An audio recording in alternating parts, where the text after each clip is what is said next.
Hey drummers, it's Rob here. In this lesson I want to talk about something I've called the bass drum drag, kind of related to the previous lesson. You can watch that up, there's a link be somewhere up here if you want to watch the previous lesson, but it's basically the opposite, or the opposite sort of feel of that previous lesson, where we're dragging the bass drum after the snare drum. The previous lesson we're sort of pushing it into it, this one we're sort of dragging it after it, so we've got like this different effect, this different sounds. And you can download all 5 examples that I've got for you as a free PDF. You'll find the link beneath this video. Beat 1 really shows you the main idea. Look at the end of the bar, that snare drum on beat 4, we've got a bass drum right after it on the E of beat 4. 4 E and, falling again in between the hi-hats like our previous lesson. 4 E and, 4 E and. And when you play the whole example, you can see how it sort of has this different feel to the previous examples where we're pushing into it. Now we're sort of dragging after it. 1 and 2 and 3 and 4 E and 1. It's only when you speed it up that you start to hear the effects. 1, 2, 3, 4 E and 1, 2, 3, 4 E and 1, 2. And here's that example up to speed, well slow then up to speed without the microphone, so you can hear just the drums.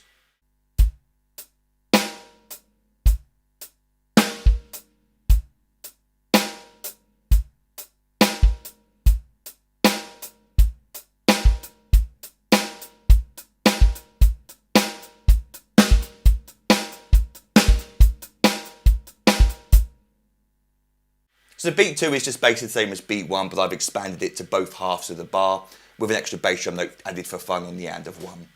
1 and 2 E and 3 and 4 E and 1 and 2 E and 3 and 4 E and up to speed.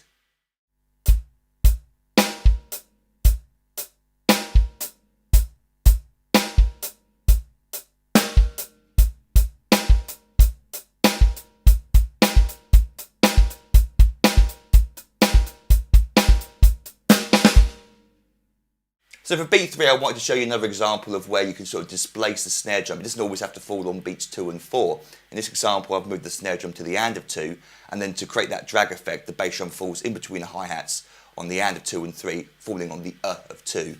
So we get this, 1 and 2 and 3 and 4 and 1 and 2 and 3 and 4.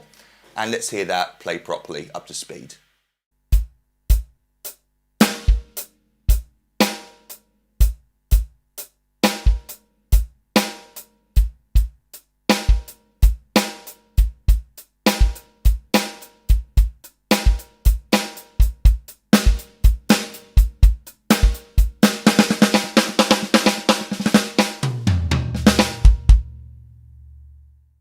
So beat 4 is beat 1, but with double-handed 16th notes. So the bass drum's going to be falling with the left hand on the E of 4 when you come down with the double-handed hi-hat thing. So we get 4 E and So be aware when the bass drum falls, it falls with the left hand when you're playing the hi-hats.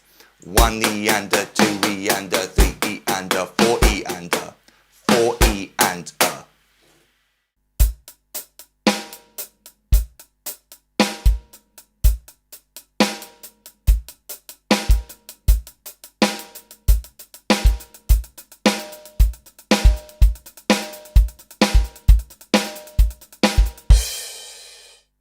And this last example was a bit naughty of me because it's quite an advanced idea, but to sort of replicate that sort of drag effect the bass drum has in a shuffle triplet kind of feel, we end up putting the bass drum in between the hi-hats just after, in this example, on beat 2. So we get 2 triplets, and I've written above it 2 and, because we'll be playing 1 and 2 and 3. If we were to count all the notes, then you could count 1 and 2 triplet, 3 and 4. But you can see I've written it just as 2 and. So we get 1 and 2 and 3 and 4 and 1 and 2 triplets, 3 if you wanted to count it that way. 1 and 2 and 3 and 4 and 1. That's quite an advanced idea though, so don't give yourself a break if you find that tricky. Is it played correctly and up to speed?